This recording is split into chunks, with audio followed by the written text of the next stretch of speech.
Before we started this, Alan, I did have a look at your current bail condition. And I believe that when you were bailed recently, it said that you had to pay for us until we release you from that. I am very happy with that. I will be playing for the Victoria Police Vikings. We'd had a rugby union club in Victoria Police since 1895. I think we're the second oldest rugby union team in the state, if not the country. So in '99, we formed the Vikings and we became a dual club, or dual code club. And just to provide, I suppose, that opportunity for Vic Pol players to vent some of our stresses and frustrations that build up in our line of work.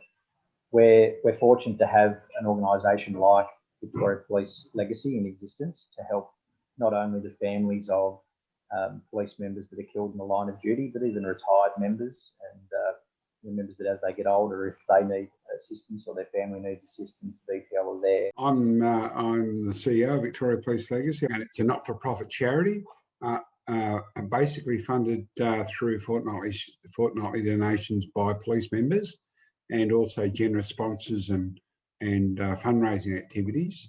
And we support over 350 children, for example, that are under 18 years of age. For me personally, I'm stationed at Forest Hill Police Station, and our highway patrol is the Nunawading Highway Patrol, and one of the members that was killed on the Eastern Freeway came from Nunawading Highway Patrol. So myself and all the guys that are in my crew and at my office, we knew Kingy, so it touched really close to home for us. But it's often sort of gets pushed to the back of your mind that you're doing a job in which you may not come home at the end of your shift. Often when there is danger, people walk away from danger, whereas in the policing fraternity, of course, police officers move forward and they take on that danger and that hazard head on.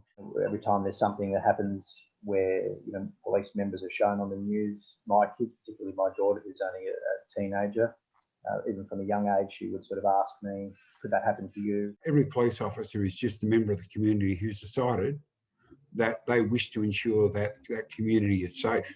I have to say the guys at Vic Masters have been absolutely awesome. These guys came to me last year after the April tragedy and essentially said, we feel really touched by what has happened.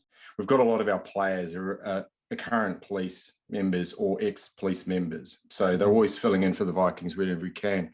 Yeah. And like everyone in Victoria, we were struck by that tragedy last year, which happened on the freeway. And then just straight away sort of reached out to the Vikings to offer our condolences. And if there's any way we could get on board to help them fundraise or just to pay tribute to those fallen members.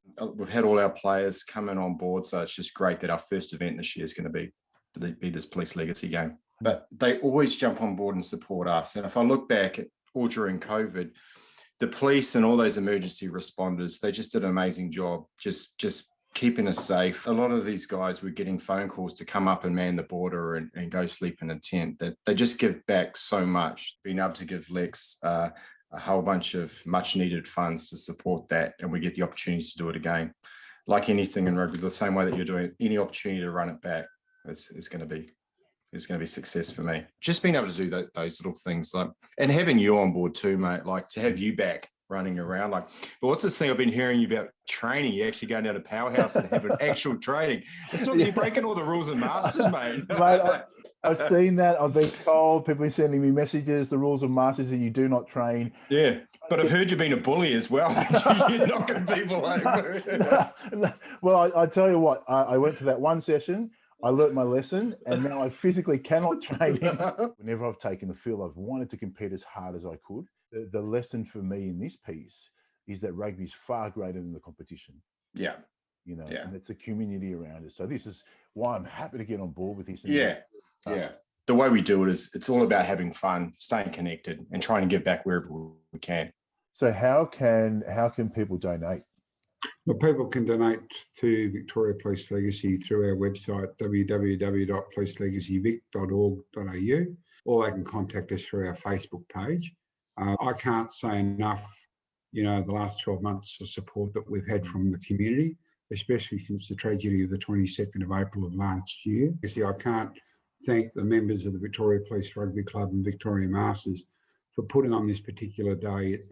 It's tremendous to see police doing charity events for Victoria Police Legacy, but not only that, the community members getting behind the police for the charity that supports police families. There it is, you know how to donate now, so jump online and donate. If you are coming down to the event this weekend, it's at Endeavour Hills Rugby Club, Frog Hollow Reserve. Women are playing at 10 a.m, the over 45s at 11:15. After that, there are some speeches and police band, followed by the over 35s.